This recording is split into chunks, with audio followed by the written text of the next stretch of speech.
Binisita ba ni Vice President Sara Duterte itong si Ramil Madriaga diyan po sa Piitan bago siya lumabas, bago sumabog itong issue na ito? Yes, ang isang visit ko diyan October 18, then may mga BJMP diyan. Hindi ka naman ang mga lawyers diyan 'pag nag-visit may logbook kami diyan, eh, may camera diyan. Sino-surrender namin ang ID namin, pinipicturan 'yan. In fact, during the meeting pinipicturan pa kami ng BJMP as profile na itong oras na 'to at araw na 'to dumalaw si Attorney Palad sa kliyente niya. Laging may picture taking diyan. And base dun sa mga BJMP personnel, may mga nag-text pa na si Attorney Palad dumalaw dito. So even yung pagdalaw ko namo-monitor 'yan.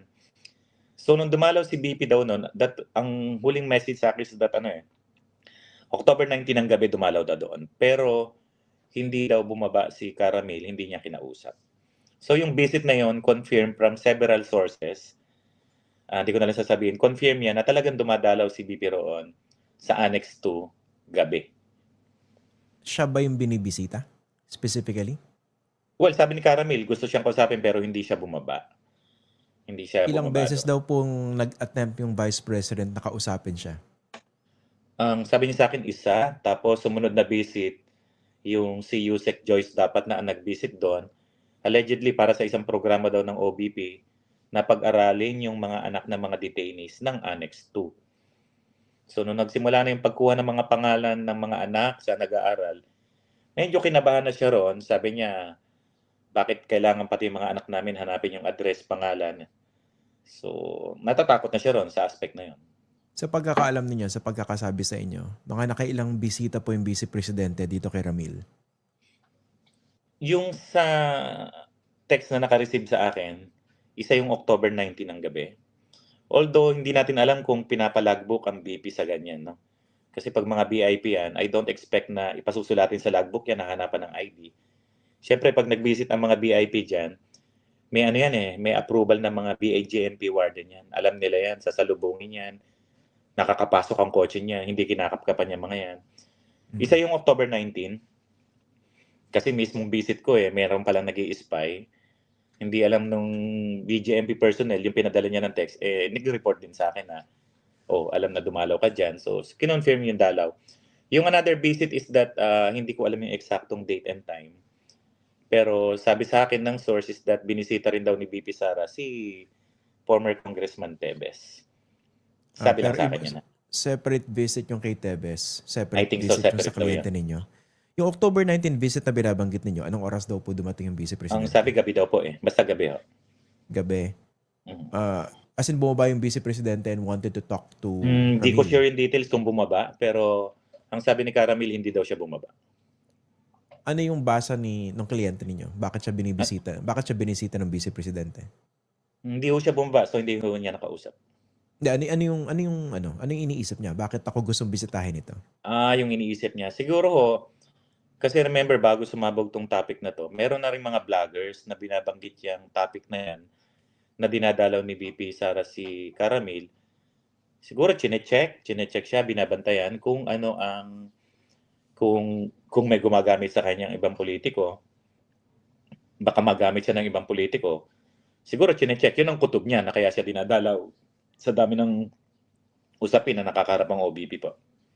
Ito bang pagbisita ni Vice President di umano noong October 19, this was before Ramil executed his sworn affidavit? Yes po, oo. Kasi yung visit namin diyan, yung visit ko October 18, doon ko nakuha yung summary nung affidavit niya. And the next day nun, Sunday ng gabi, dumalaw daw sa BP nun. Na-finalize lang ho namin yung affidavit na yan. Napanotaryo November 29. Masyado Okay. na So nga hong late, magkakadikit masyado na matagal kung tutuusin so po. magkakadikit yung date, no? So did your client or even you get the sense that the Vice President wanted to dissuade him from executing such affidavit? Meron pa hong isang instance bago lumabas yung affidavit na yan na kinausap daw yung asawa ni Caramel nung mga kapwa officers doon sa ISIP, yung ISIP Pilipinas na itinayo niya, at sinabing kausapin mo si Ramil, pag-uusapan yung sa kaso ng kidnapping at tutulungan na maayos or maiurong yung kasong kidnapping na yan. Pero ang sagot daw ng asawa ni Caramil is that hindi siya nakikialam sa problema ng kaso ng asawa niya. And true enough, may dumalaw doon daw na isang representative na lalaki na may edad na at gusto siyang kausapin pero hindi niya rin hinarap. So doon lalo siya nagmadali na ilabas yung affidavit na yan kasi marami nang gustong kumausap sa kanya. Yeah, so did you feel threatened? Siguro kasi dapat marami na madali niya na naghahanap ito. sa kanya. Marami na naghahanap sa kanya, gusto siyang kausapin. So sabi niya, ilabas na yan, attorney. Masyado na matagal yan. Ang sagot naman namin, inaayos pa namin mabuti yung mga salaysay mo, chinecheck namin. Kaya marami rin akong mga hiningin pictures sa kanya to prove na talagang kilala niya yung taong mga binabanggit niya to. So Kumusta nakapagbigay naman naman po siya ng nakapagbigay naman kumusta siya ng mga pictures ng motor.